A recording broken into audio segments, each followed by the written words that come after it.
Hey everyone, this is Little John from Dandridge, Tennessee.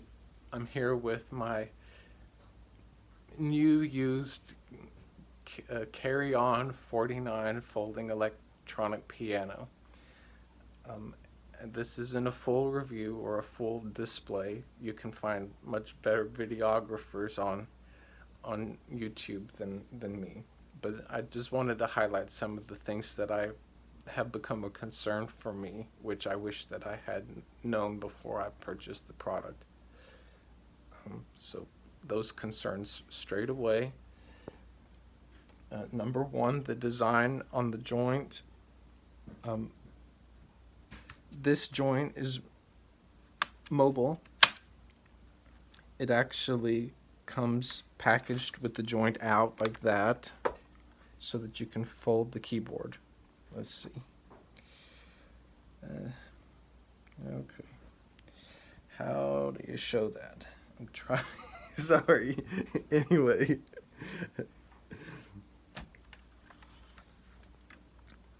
There we go. So when you've opened it up, this joint is in the way because they've designed it to be even with the back side.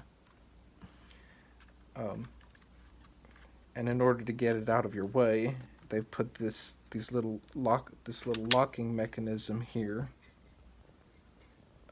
Let's see, these prongs, one on the right, one on the left, they slide to release that, and then if both of them are loose, it'll pop out.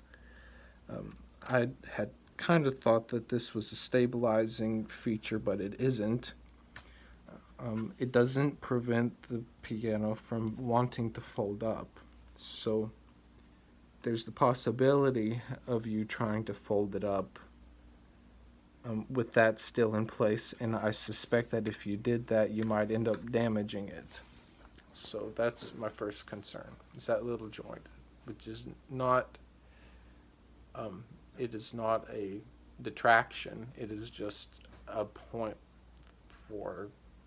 of concern if you're not accustomed to being careful with delicate equipment. This is not a kid's play toy. It's somewhat, it's sturdy enough, but it's somewhat delicate. So in that respect to me. So that's just something to keep in mind. The second thing, and this was actually something that I thought that I was paying attention to, but I ended up unfortunately neglecting. I was aware that these are not standard mini keys. I was really hoping for full-sized keys, and these are not full-sized keys. So that needs to be anyone who needs that in a device shouldn't buy this, unless you're willing to say that you actually don't need it. My hands they're not very long, but somewhat long, and my fingers are somewhat wide, especially my middle finger. And so even on a traditional piano, I'm always having to adapt my, let's say, my finger comportment to prevent my fingers from rubbing the edges of the black keys and pressing them inadvertently, which, like, I have to be attentive not to let that happen. Because these keys are, I don't know, would you say maybe an inch shorter? On the black keys, it's particularly telling. Not so much on the white part. These actually look like full span from the edge of the black down to the bottom of the key, but further up, maybe a half inch, maybe a whole inch that's missing, and my fingers are missing that length. They want that length.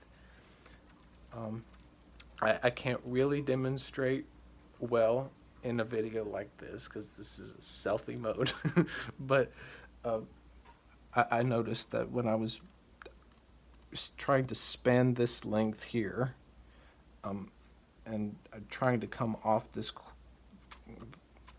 I ended up crashing the B flat key trying to play the B.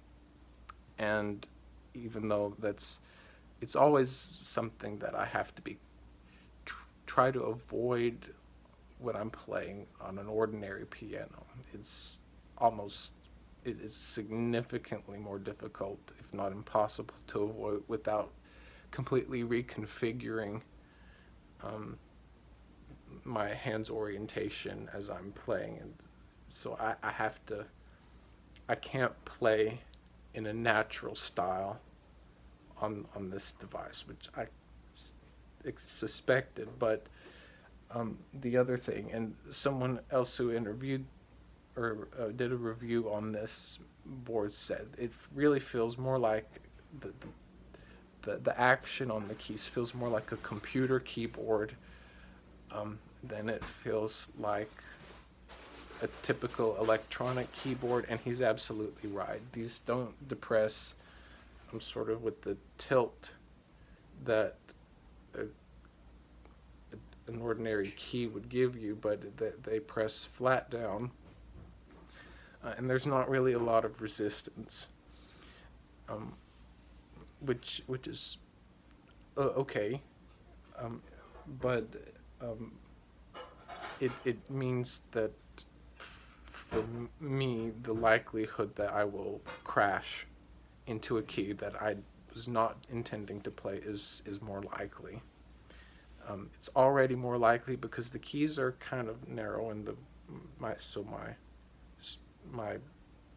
my hands are already sort of kind of cramped anyway. But the low degree of action, the low weighting of the action, if you want to call it that by analogy, means that it's even more difficult to avoid a bad key press. The electronic features that you have here, someone else can review those for you. The other thing, the board 49 that I have, I think that there's probably a board 49 where they have Bluetooth compatibility, but I assumed that was part of this, but in fact the Bluetooth capability is not in this 49 board that I purchased recently. So the MIDI output, which I was really interested to have, is I'm a novice at this, so I was suspecting that the voicing on this machine would not be something that was ideal for what I wanted. And I thought, okay, so I'll just get MIDI software on a computer and play that way. My dad's clunker Windows 11 machine actually responded pretty well through a web app, and so better software might get you further along. So it did work through the MIDI output did work through the USB port, but I'm going to have to rethink how this will interface with my iPhone, because that's Bluetooth I would have been able to do straight away, but now I'm going to have to go search for cabling and see if that's even possible. And the second thing,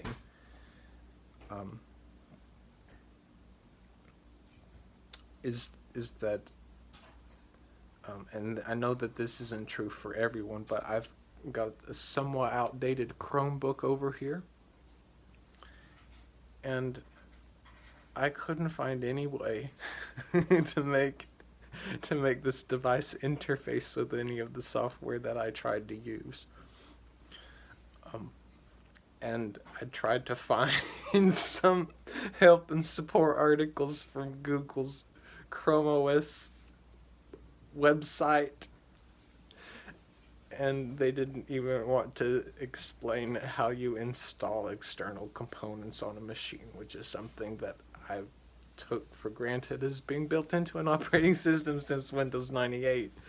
I grew up on Windows, and I haven't kept up with the times as far as tech is concerned. So maybe a newer model Chromebook, because this is kind of old, would have provided the interface that I need, but I couldn't get anywhere trying to plug this up to my Chromebook. so so summarizing then, uh, just a caution, not a detraction. You need to be careful about handling the joint here. If you need full size keys, you're not going to get it on this product unless they design a new thing. The width is right, but the length is not correct if you need full size keys. And um, and you might need to check around for MIDI interfaces if the compatibility of your other devices if you intend to use this as a MIDI controller. So that's it.